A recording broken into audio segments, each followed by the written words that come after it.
웰컴백 바퍼인 여러분, 예비 바퍼인 여러분, 체형 분석 전문 솔루션 바디퍼스트 김두엽입니다.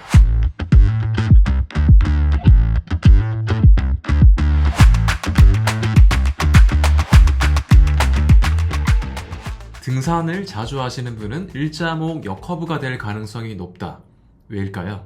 오늘 수업의 목표입니다. 일자목 역커브 체형을 이해하고 등산을 자주 하시는 회원님들이 왜 일자목 역커브 체형이 되기 쉬운지, 그리고 등산을 취미로 하시는 회원님들을 위해서 어떤 운동, 어떤 자세를 지도해야 될지, 그리고 목의 체형 건강을 지키면서 등산을 안전하게 다녀오실 수 있는 방법을 연구해 봅시다. 자, 먼저 머리와 목뼈의 중립 체형과 일자목 역커브 체형을 한번 확인해 보겠습니다.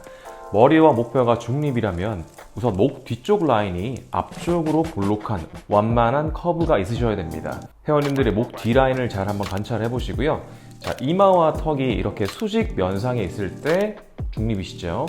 아래 턱과 앞쪽 목도 약 90도 정도 되는지를 확인하셔야 됩니다. 만약에 일자목이 되셨을 때는 이렇게, 그렇죠. 목 뒤 라인이 앞쪽으로 완만한 커브가 없고 일직선에 가깝습니다. 혹은 역커브가 되시면 앞쪽으로 볼록해야 되는 목뼈가 뒤로 볼록해지면서 목 뒤가 볼록하게 솟아있는 모습이기도 하고요. 손으로 이렇게 목 뒤를 꾹꾹 눌러보시면 목 뒤에 뼈가 뒤로 튀어나와 있는 것처럼 느껴지기도 하십니다. 아래 턱과 앞쪽 목의 각도는 90도보다 작은 경우들도 있습니다.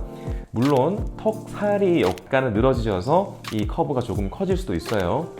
일자목 역커브가 되시면 턱이 조금 더 당겨진 이런 자세가 될 수 있습니다. 턱보다 이마가 더 앞쪽으로 나와져 있는 이런 체형이라면 일자목 역커브에 가까울 수 있다. 요즘은 거북목과 일자목이 섞여 있는 듯한 그런 체형도 있으니까 주의하시기 바랍니다. 뭔가 하부 쪽에서는 거북목처럼 이렇게 앞쪽으로 돌출되어 있는데 또 목뼈의 중상부 쪽에서는 일자목 역커브가 섞여서 뭔가 거북목 같기도 한데 일자목 역커브 같기도 하다. 이런 체형들도 있으니까 분석을 잘 하셔야 됩니다. 등산을 갔다 오면 일자목 역커브가 되는 이유가 뭘까요? 바로 등산하는 동안에 지면 때문입니다. 우리가 서 있고 걷고 뛰어갈 때 넘어지지 않고 몸의 중심을 이동할 수 있도록 만들어주는 감각기관이 몇 가지 있죠? 세 가지가 있습니다. 먼저 시각 정보, Visual Information이죠. 눈으로 들어오는 감각 정보를 뇌에서 처리합니다. 지면의 상태를 확인하는 거죠. 지면이 평평한지, 울퉁불퉁한지, 기울어져 있는지, 어떤 장애물 같은 건 없는지, 그런 정보들을 눈의 정보를 통해서 취합을 하고요. 두 번째는 베스티뷸러 시스템, 전정기관이죠. 전정기관에서 또 우리 몸의 수평을 유지해주는 기능을 합니다. 마지막으로 발바닥에서부터 발목, 무릎, 관절들, 우리 몸 전체에서 오는 몸 감각기관들, 체성 감각기관들입니다. 몸에서 들어오는 그 정보들, 발의 압력이라든지 지면에 닿아있는 어떤 감각 정보들, 그런 정보들이 모두 뇌에서 취합이 되어서 넘어지지 않고 나아가는 역할을 해주는 거죠. 그 중에서 Visual Information, 시각 정보를 어떨 때 많이 활용하게 될까요? 내가 평소에 많이 가봤던 익숙한 길을 다닐 때 시각 정보가 많이 의존이 될까요? 아니면 내가 익숙하지 않은 곳, 내가 평소에 가보지 않은 낯선 곳을 갔을 때 시각 정보에 많이 의존이 될까요? 당연히 낯선 곳을 갈 때 시각 정보를 많이 활용하려고 하겠죠. 등산은 익숙한 곳인가요? 낯선 곳인가요? 내가 평소에 집으로 가는 길 혹은 출근하는 길 같은 익숙한 환경이 아니죠. 완전히 낯선 환경입니다. 예전에 가봤던 산이라 할지라도 또 낯설죠. 등산로가 일정하지 않습니다. 그리고 등산하는 그 길에 어떤 풀들이 자라 있을 수도 있고요. 나뭇가지 같은 게 있을 수도 있고, 혹은 뱀이라든지 어떤 곤충들, 벌레 같은 게 있진 않은지 계속 확인을 하기 위해서 우리는 앞쪽을 보게 되나요? 자연스럽게 지면을 보게 되나요? 그렇죠. 자기도 모르게 자연스럽게 등산로 바닥을 확인하게 됩니다. 바닥을 보면서 어떤 울퉁불퉁한 장애물은 있지 않은지, 혹은 가지들이 있지 않은지, 내가 발을 어디에 디뎌야 될지 하는 정보들을 계속해서 습득을 해 나가셔야 넘어지지 않고 굴르지 않고 등산을 안전하게 할 수 있겠죠. 그래서 우리는 등산하는 내내 여러분 혹은 여러분들의 회원님들의 시선은 어디를 향한다? 정면이 아니라 아래쪽을 향하게 됩니다. 자, 아래쪽을 향하게 되면 목이 어떻게 됩니까? 중립 상태가 아니라 앞쪽으로 구부러지는 상태. 앞쪽으로 구부러진 상태는 목 뒤가 볼록해지는 상태입니다. 자, 아래쪽을 계속해서 쳐다본 상태에서 한동안 2~3시간 동안 이렇게 등산을 했습니다.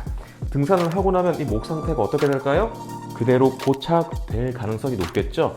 목 앞쪽에 있는 근육들은 이렇게 짧아져 있습니다.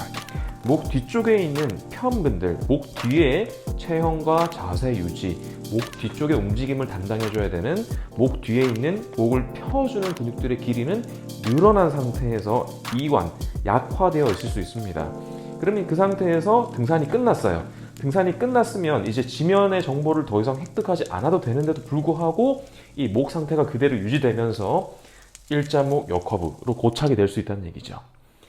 참고로 목 변형이 생기게 되면 밑에 있는 등뼈까지 같이 역변형 되는 경우들이 있다는 것도 알고 계시죠? 그래서 등산을 즐겨 하시는 바퍼인 여러분 혹은 등산을 즐겨 하시는 회원님들이 계시다면 일자목 역커브가 생길 수 있으니 회원님들께 등산 가지 마세요 라고 할 게 아니라 등산하시면서 어떻게 목뼈의 체형 관리를 할 수 있는지 알려드릴 수 있다면 너무 좋겠죠? 첫 번째, 등산을 하시는 중간중간에 바닥을 보는 시간이 많으니까 반대로 어디를 봐야 될까요? 바닥을 보면서 한참 등산을 하다가 쉬실 때는 어디를 본다? 핸드폰을 꺼내본다가 아니라 하늘을 본다. 위쪽을 올려다보는 시간을 중간중간에 틈틈이 가질 수 있도록 안내해 주시면 좋겠죠. 두 번째, 쉬시면서 목뼈의 커브를 다시 살릴 수 있는 목뼈 커브 리커버리 운동을 알려주시기 바랍니다. 아주 간단합니다. 지금 교육을 수강 중이신 바퍼인이시라면 알고 계시죠? 목뼈 뒤쪽 커브를 만들어줄 수 있는 간단한 운동 방법 알려드리겠습니다. 목 뒤를 이렇게 손으로 잡아주시기 바랍니다. 목 뒤쪽을 손으로 이렇게 감싸 잡아주세요. 이때 중지를 목 뒤 중앙에 이렇게 대주시면 더 좋습니다. 자, 그 상태를 유지하시면서 살짝 앞쪽으로 목을 당겨주시고요. 자, 그리고 너무 과하게 당기진 마시고 적당히 앞쪽으로 목을 당긴 상태를 유지하시면서 동시에 목을 천천히 위로 펴주시는 운동을 하십니다. 이때 일자목 역커브가 되어서 뒤로 볼록해졌던 목 커브가 다시 앞쪽으로 볼록해지도록 만들어 나가는 과정이죠. 자, 만약에 팔이나 어깨가 좀 불편하시다면 이런 수건 같은 걸 이용하셔도 됩니다. 등산 가시면서 수건 하나 챙겨가세요 회원님 이라고 안내해 드리시고요. 목 뒤쪽에 수건을 이렇게 감싸서 똑같이 하실 수 있습니다. 수건으로 목 뒤 중앙을 감싸시고 천천히 목을 뒤로 젖혀주시는 거예요. 목을 뒤로 천천히 젖혀주시는 겁니다. 자, 그리고 그 상태 유지하시면 목 앞쪽에 있는 근육들이 당김이 생기면서 스트레치 되는 느낌이 있으실 거예요. 목 뒤쪽에 있는 커브가 생겨나는지 확인하시면서 하시면 더 좋습니다. 자, 주의하실 점은요. 목을 뒤로 천천히 펴셔야 되는데 목이 펴지질 않고 등만 이렇게 혹은 허리만 이렇게 꺾는다든지 하시지 않기. 자, 그 다음 목 뒤 중앙부를 잡아주셔야 돼요. 목 뒤 중앙이 아니라 하부를 이렇게 잡아주시면 하부만 앞쪽으로 밀려 나가게 되고 중상부 분절은 그대로 역커브 일자목이 지속된 상태가 더 심해질 수 있습니다. 이해되시겠죠? 반드시 목 뒤 중앙부를 잡아주셔라 라는 그 두 가지를 꼼꼼하게 알려주시기 바랍니다. 등산하시면서 목 커브를 챙기시기 위해서 중립벽서기 Neutral Alignment Cognition을 회원님께 하십시오 하시면 제일 좋겠지만 산에는 벽이 잘 없습니다. 혹시 가시다가 산 중턱에 있는 어떤 화장실 건물 벽 같은 게 보인다. 그러면 바로 벽으로 달려가셔서 중립벽서기 하세요 라는 것도 괜찮죠? 등산 중간이나 하산을 하셨을 때 난관 같은 거 있으시죠? 난관을 이용해서 이런 자세를 해주시는 것도 좋습니다. 목 뒤 중앙부를 이렇게 둥근 난간에 기대서 편안하게 휴식하시기 바랍니다. 그리고 등산을 하신 날 주무실 때 주의하셔야 되는 부분이 있죠. 일자목 역커브가 되어 있는 상태에서 베개를 이렇게 머리 뒤에다가 베고 잔다. 그러면 머리 윗부분이 위로 올라오기 때문에 턱이 지금처럼 당겨진 모습으로 주무실 가능성이 높습니다. 자, 그러면 목 뒤를 보시면 어떻게 된다? 목뼈는 역커브 일자목이 더 심해질 수 있겠죠? 그래서 우리 바퍼인들은 다들 알고 계시죠? 어떻게 해야 된다고요? 머리에 베개를 베지 말고 목 뒤에 둥글게 이렇게 수건을 말아서 목 뒤쪽을 이렇게 둥근 커브를 만들 수 있도록 받쳐주자. 회원님, 오늘 등산 가시죠? 등산 갔다 오시면 반드시 이렇게 목 뒤에 수건 베고 주무시는 거 잊지 마세요. 이런 지도를 해주시는 겁니다. 그리고 선생님의 회원님께서 등산을 갔다 오신 그 다음날 레슨을 받으러 나오시면 특히 일자목 역커브에 대한 운동 지도를 더 신경 써서 꼼꼼하게 잘 해드리셔야 되겠죠? 오늘 배운 내용들을 다시 한번 복습해보시고 등산을 취미로 하시는 회원님들께 도움을 주실 수 있는 체형 전문가가 되시기를 바랍니다. 만약 지금 시청하시는 분이 전문가가 아니라 일반인이시라면 반드시 체형 분석 운동 전문가 바디퍼스트 스포츠 마스터를 찾아가시기 바랍니다. 전문가분들 중에서 자신의 체형에 대한 솔루션이 필요하신 분이 계시다면 바디퍼스트 공식 트레이닝 센터의 전문가 전용 체형 분석 솔루션 서비스를 이용해 보시기 바랍니다. 다 함께 구호 외치고 마치겠습니다. 하나 둘 셋 하면 온 국민이 체형을 알 때까지 외쳐주세요.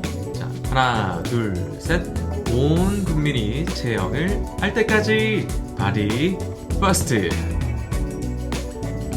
See you soon.